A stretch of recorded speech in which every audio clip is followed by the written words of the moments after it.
Hello, welcome to the Table I Fix Stuff. Today we've got this Comptometer Model E, which is not a particularly common model. It's identified by these extra little tabbies here on either side of the key.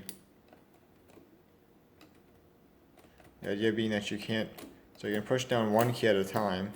You try and push down, well that's how it works, but if you push just down on these things, usually, see it locks there. But you can't push down multiple keys at once, I guess is the idea. This also has the control key, white control key button. And the control key, the idea is that, say you only push this down like halfway, it'll latch there. Well, might be somewhat sticky.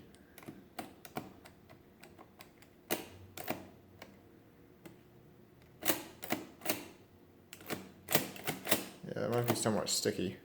Let's see if we can clean that out. The idea is if you only push down, let's see which one's free here. This one's free. So if you only push it down like halfway, it's supposed to, well, it's supposed to trip and lock everything. It looks like it's not quite working. Of course, maybe because this button was stuck down. It's not springing back up. So now it's up. So now, well,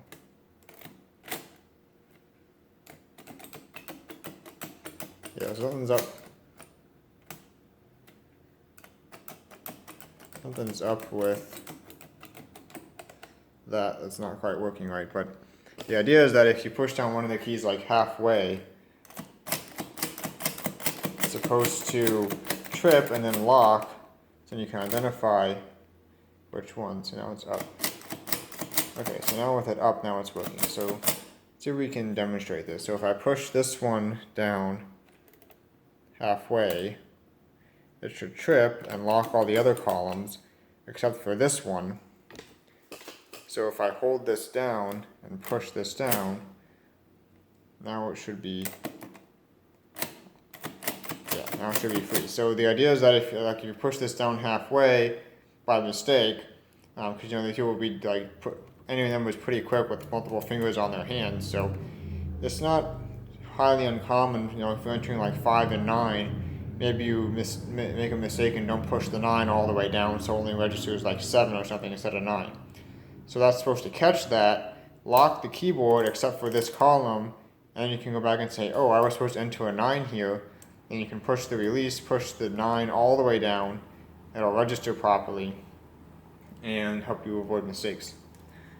This is the first machine that had that, and all the machines after this had it, but they didn't have these extra little tabs here. Only the E had these. So first thing, let's get this opened up and see, maybe there's some dirt or something in the mechanism, and see the screwdriver is not correct. Let's see if I have a better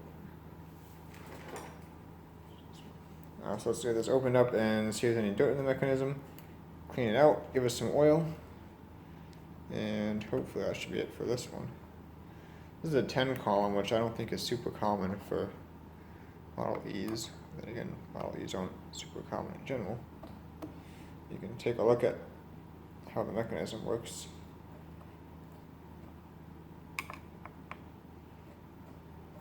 So this plate always has to come off first. There's 2 screws out, and it should slide off like that. See the accumulator there?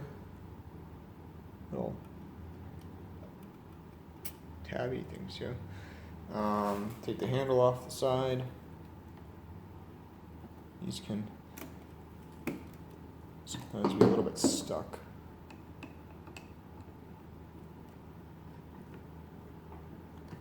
Even the screw's stuck. Now let's see if I can get that out. Oh, I got the handle off. Pretty stuck on there, but not too terrible. I definitely had handles that were stuck on there worse than that. It was in pretty good shape. A lot of times when you get these, the handles will be, like this will be bent right over. Because they go on here like this, and if anybody hits it on the side or they drop it or whatever, it bends the handle right over. So it's actually in pretty good shape. So a little bit of slight rusting at the top, but otherwise not bad. The screw actually looks like the top part is all shiny, but the inside's all rusty, so that's kind of interesting. Looking in the front here, I don't really see any rust on the mechanism yet, so hopefully it's not going to be all rusty. It certainly moves smoothly enough. It is interesting if you look how those two screws are shiny and those two are all rusty, so show what's up with that. Oh, by the way, there's the serial number there.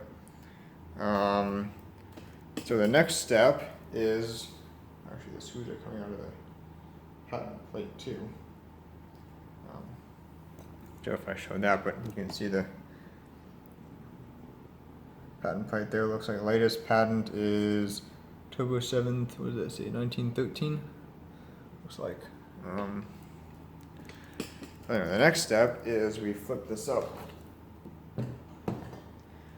like this, and then we take out at least these 4 screws.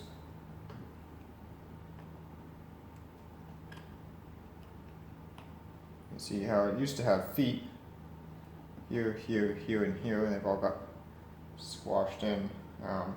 Not sure how tall these used to be. I've never come across a comptometer that had like non-squashed in feet, so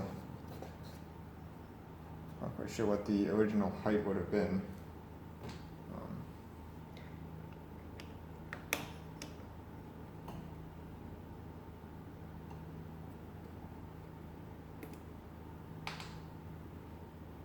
This one here.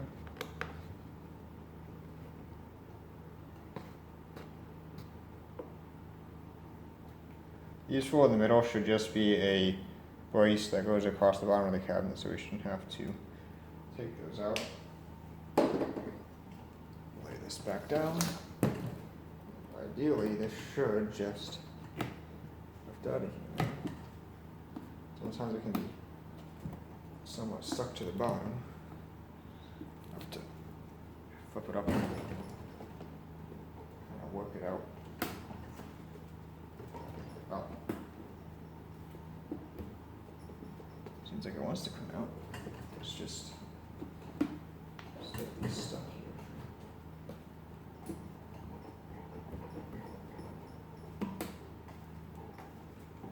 here. I can play around with that for a little bit.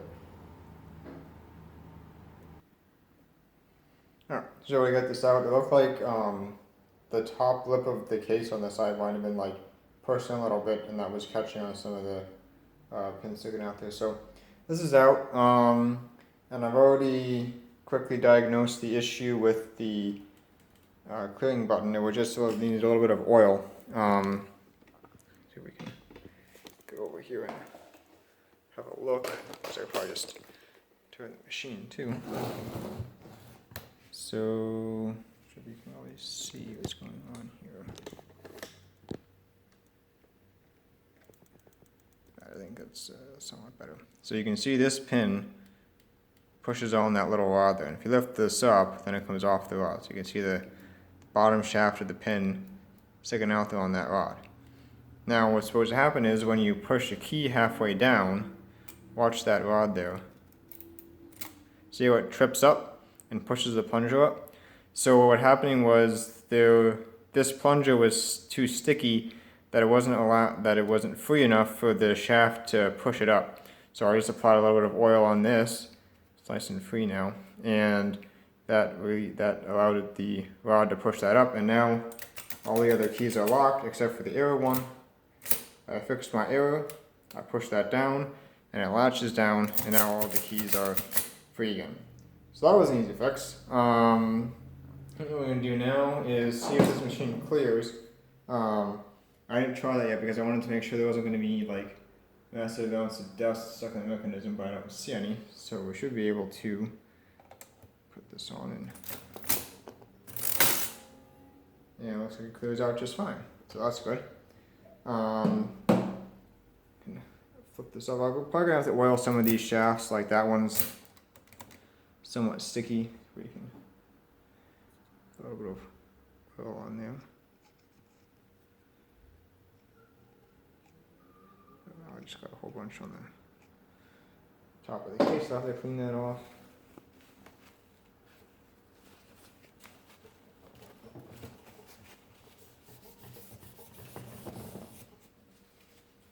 See if that will help this free up any.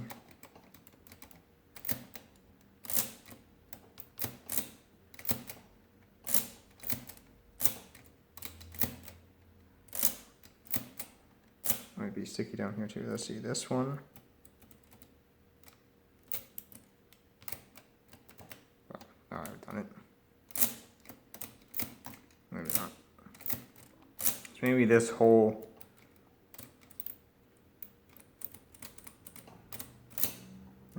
thing here is sticky.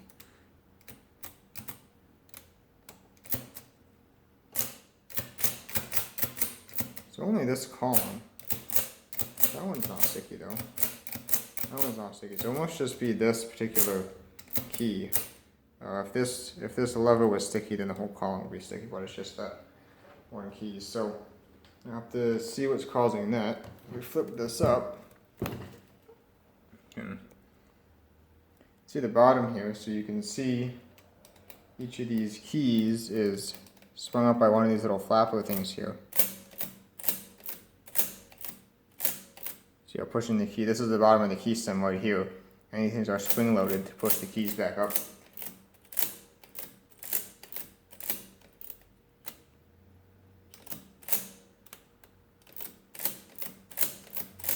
We can get a side view here. Oops. Of the action. So somewhat brighter this way. So if I push the key all the way down,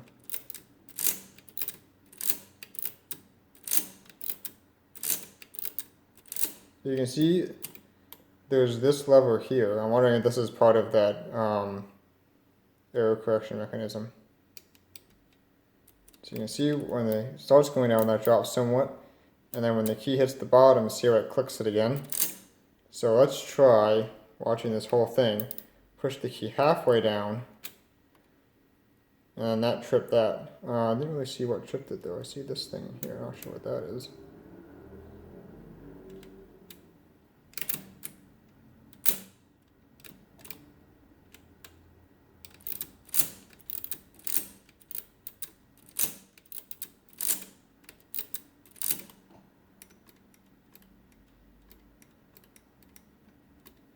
I actually see how there's like two separate pieces there. See how the key stem is separate from these guys.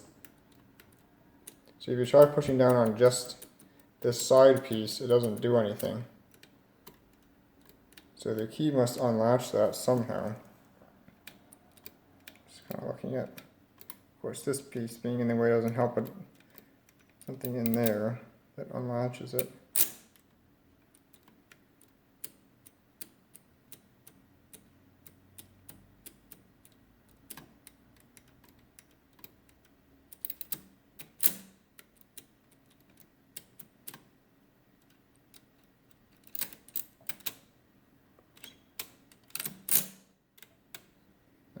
So it looks like this piece is some kind of like latch that unlatches it, and then you can push the whole rod down. Of course, because I don't have a trippy thing there, it's not gonna, it keeps tripping the error detection.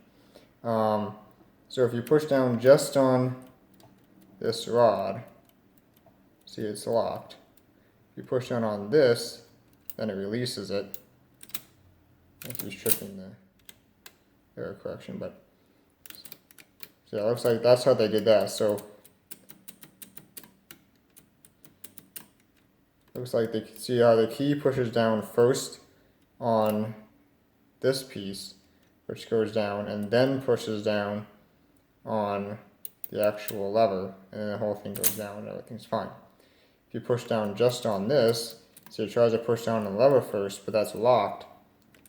So this must be some kind of release they have there to release it. Not really sure where that goes. I'd have to dig a little bit deeper, but that must be how they've done that. It's that little release thing. You see each key has that same release type thing with this plunger. This is just the easiest one to see. As far as the error correction, I'm not really seeing a whole lot of the mechanism from this side, so I'm going to have to look into it further. You can see this was stored in some kind of damp environment. You can see there's some kind of like, looks like maybe some kind of old mold in there. If you look at the case, You can see, pick this up here. You can see there's some kind of old mold in there, and then how green some of the sides are. So this was damp at some point. Luckily the mechanism doesn't seem to have suffered that much. There might be like a little bit of either rust or dried grease, can't really tell. It looks like dry grease to me. There maybe a little tiny bit of rust there, but overall not too bad. And down at the bottom, where it would have been sitting in all that moist, the bottom of it looks relatively fine. So yeah, I think this machine's gonna be okay. I have to free up this key yet, and maybe I'll take a look in to see if I can show exactly how the they call that controlled key, the control key mechanism. It's the official name for that error detection thing. So yeah, just some cleanup oiling, and I think that should be about it for this one. Of course, do a demonstration later.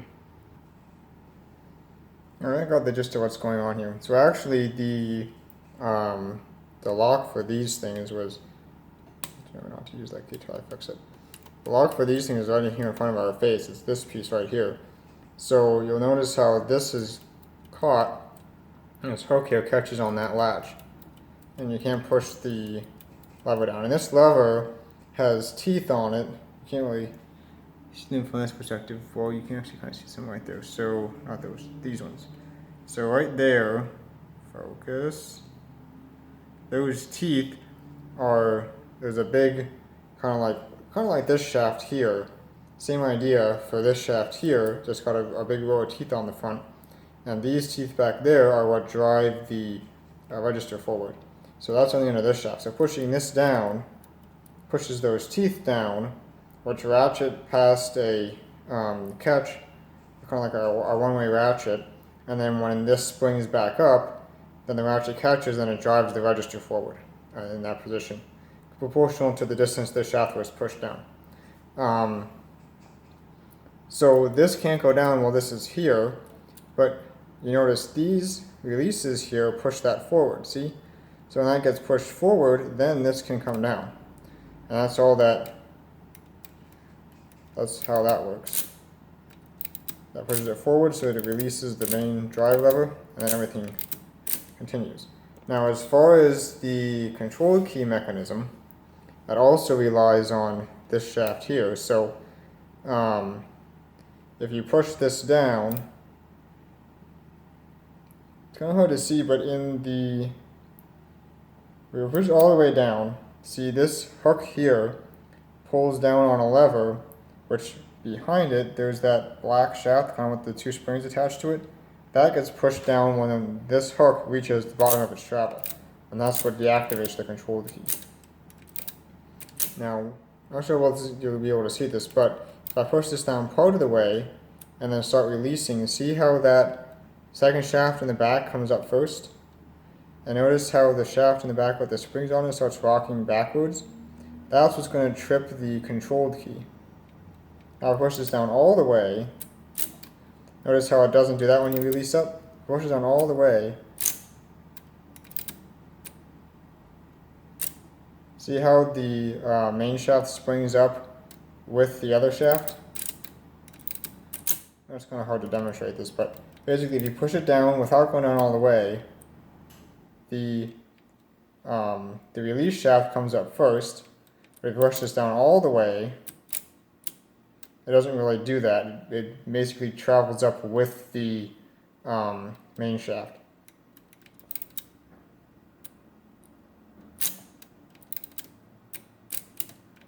So I must have a release somewhere that, so you push it down halfway, see how this stays down where it was? But this release shaft comes up, and that trips the recess. See now how it's tripped? Now you have to push this down all the way to release that, let this come up, and then you can reset, well, should be able to reset anyway, there we go, the control key mechanism. So yeah, so basically what it does is it detects the release shaft here, this one, or the release pivot, whatever you want to call this, coming up before the main shaft has got to the bottom of its travel. When it detects that, it sets the the control key mechanism. And basically all that does for the locking is, see this hook here? So watch, I'm going to do a short keystroke on this one. See how it tripped that lock? So that's what locks all of the rest of the columns, because they would all be like in the home position. But when that pops in, that locks them, so you couldn't push any other column down except for this one, which had the arrow in it, because all the other ones would return to their home position as normal. So what you have to do is you have to push this all the way down so that it comes back up, locks. Now all the keys, all the columns are locked. See, you can't push that down because it's caught there. Then you can reset the control key mechanism. The actual linkage down and behind there, I didn't follow it all out to see exactly what level is shipping what, but that's basically the idea of it. The text, when the center of the key comes up and releases this release shaft, or this release pivot, before the main pivot has got to the bottom of its travel. And then you can't release this until until this has been pushed down and then comes back up to its home position, and then you can release the control key mechanism. So, little brief overview of kind of how they structured that. Like I said, it's not real in depth. I'm not going to follow all the levers in the back there because it's kind of hard to see some of them, but it's just a basic overview. So yeah, I'm just going to apply some oil to different parts here. See if anything else needs some cleaning up. And I think we'll be ready to put this back together and do a quick little demonstration.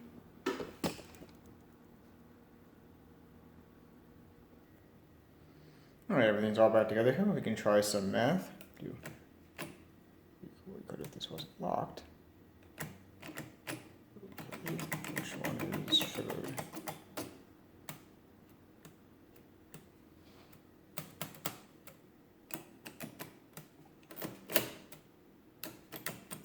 Well, you could if it would work.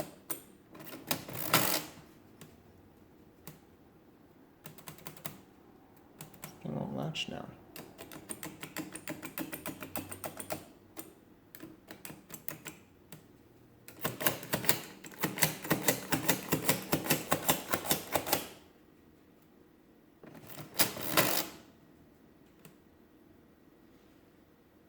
Well, it was working a minute ago. Why this thing won't latch now?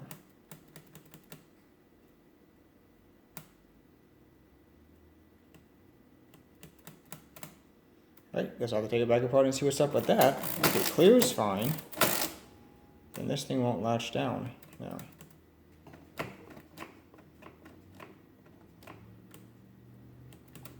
Everything's locked. Okay, so I don't think I showed this before, but you can see here how there's this little tab here, and kind of the sheet metal there has kind of like a little dip that goes under that tab. So initially, this was not like that, and you can see how this is like held down nice and tight now in the front. So initially it was, you know, flopping all over the place there. So I had put that underneath there to hold the front down, and after that is when the problem with the control key mechanism not latching anymore started. So I think what was happening was, we can go down here a little bit, have a look. Okay, so you can see it's this one right here, like latches. So yes, this one. I think it's this one. One of these here trips. Maybe it's this one. There we go. See how that tripped when I poked that there? So when you push the reset button, see how it resets? And then trip, reset, trip, reset. Now it's going to be kind of hard to see, but this peg here is attached to a rocker that is kind of like up in behind this plate. And I think what was happening was that rocker was hitting against the cork. insulation on the bottom of this plate here, because now it was down further since I latched the front in. So all I did was I just picked a little bit of that cork insulation out in these first few columns here, and that seems to have fixed the problem. You can see it now latches fine with the front down underneath. So I'll put this back together and try it again. Okay, so everything's all back together now. Let's try that again. So we can do 1, 2, 3, plus 4, 5, 6, 7, 8, 9, 9, 8, 7, 6, 5, 4, 3, 2, 1, 3, 3, 0. That is correct. Try subtraction, and that's another thing. How I was talking about how this plate was like up and not behind, not underneath those little tabs. Well, with that plate up like that, it was blocking these carry levers from being used. They were hitting against the plate. So how those work is, say I have 25 and I want to subtract 7, what I would have to do is enter 0, 7, minus 1, so 0, 6 on the small keys and hold up this tab to prevent a carry, because otherwise I'd have to enter zeros all the way across. So it's 1 less, so when I subtract 7, you take 1 off, so that's 6, then enter it on the small keys. So because 7 is larger than 5, you have to do 2 columns, so 0, 7, or in our case 0, 6, and because you don't have to, because this is smaller than this, you don't have to go over to any more columns, just hold this up to 0, 6, and that is correct, 18. Oops, let me turn all the way that time. We can try multiplication, so we can do 625 times 625, so 625. My hand out of the way, well, not really. So we're going to enter that 5 times here. Move over 1 column, enter it 2 times. For 1 column, enter it 6 times.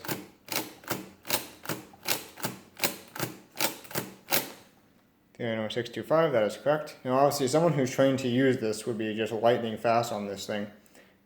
They can touch type and everything. That's why some of these are flat and some of them are pushed in. Actually, at schools for you to go to learn how to be a comptometer operator, but I'm not that good. So multiplication, we can do a division. We can do 355 divided by 113. So on the small digits, 112. Here. So I think I've explained this before, but how this works is you look at the leftmost digit first. That's 0, so you do nothing.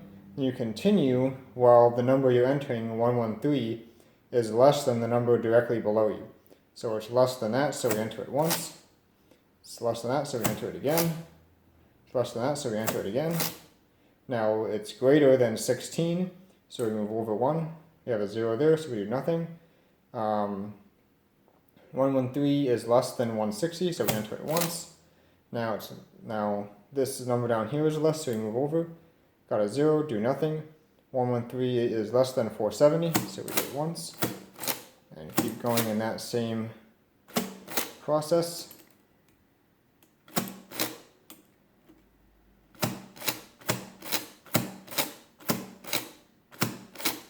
Now this number down here is larger, or is smaller than the number we're entering, so we move over. Now we've got a 1 here, we have to enter it once. Now we look at this number directly below us, it's larger, so we continue.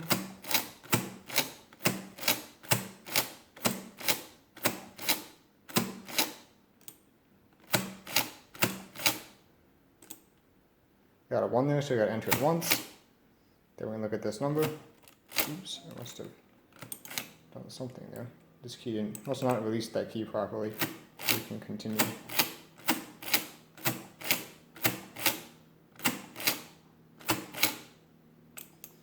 Okay, and we've got, put our little decimal point down, 3.141599, and our remainder is over here. So that looks pretty good.